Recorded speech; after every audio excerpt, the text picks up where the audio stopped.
How to stop making yourself smaller to make others comfortable. Now, have you been guilty of this?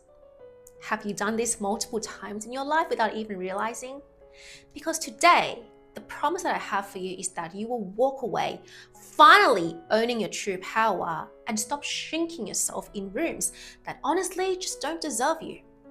Because today, we're going to start with the first point, and that is you're going to stop setting yourself on fire to keep others warm. Now, how have you been doing this so far?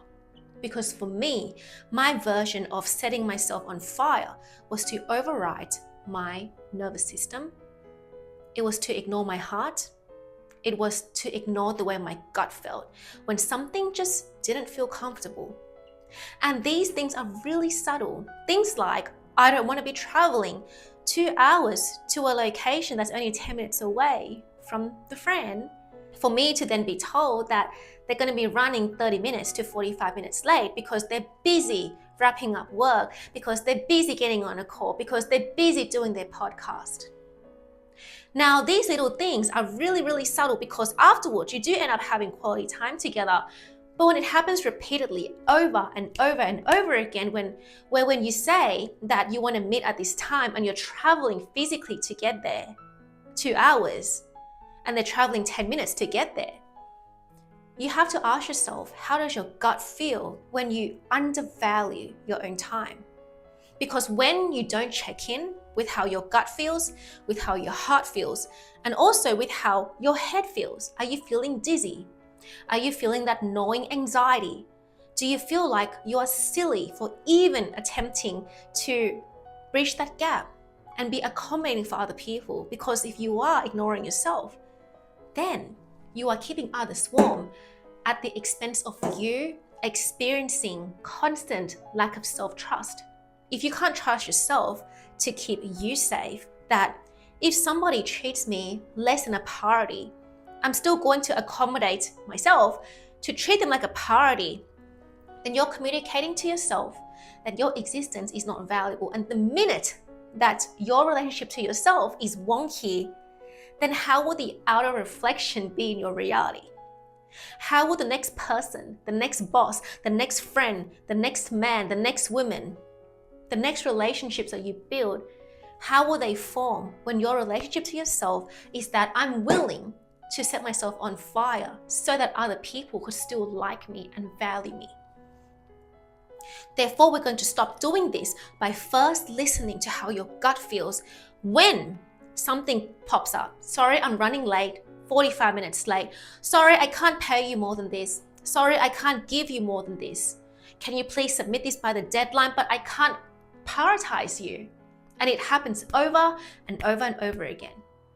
If your body signals to you that this is uncomfortable, it feels tight, you feel that kind of ache in your chest, you feel a sense of disrespect towards yourself by keeping this friendship alive, then please warm yourself, even if it means you burn the bridges with people, or at least distance yourself with people who don't value your time, your energy, and your heart. The second one is that it's okay to stop shrinking yourself to keep the friendship that you already outgrown.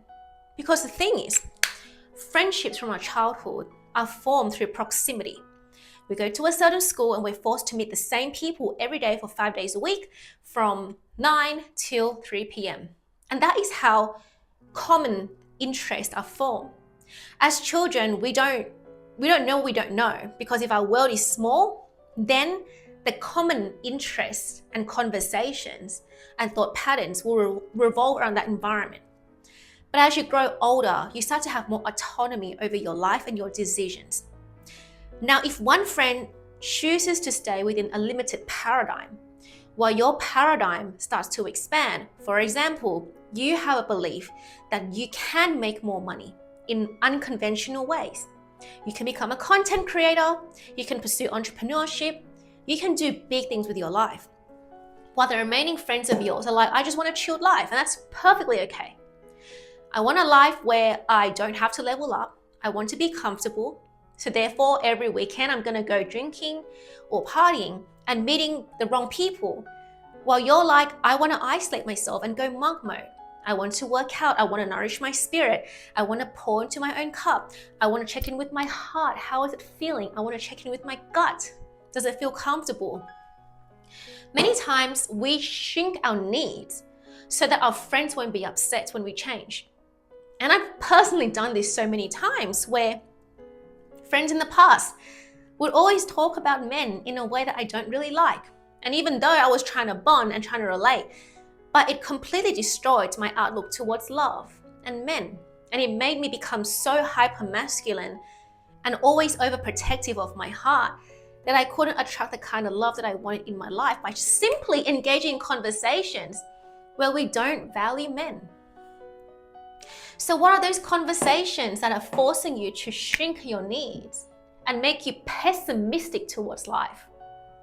What are those conversations that you are having that makes you scared of getting out of your comfort zone to make the kind of money that you want to make? What are the conversations that are making you feel doubtful towards your ability to be better and better every single year because your old friend is only relating to the version of you that they've known from 5 years ago?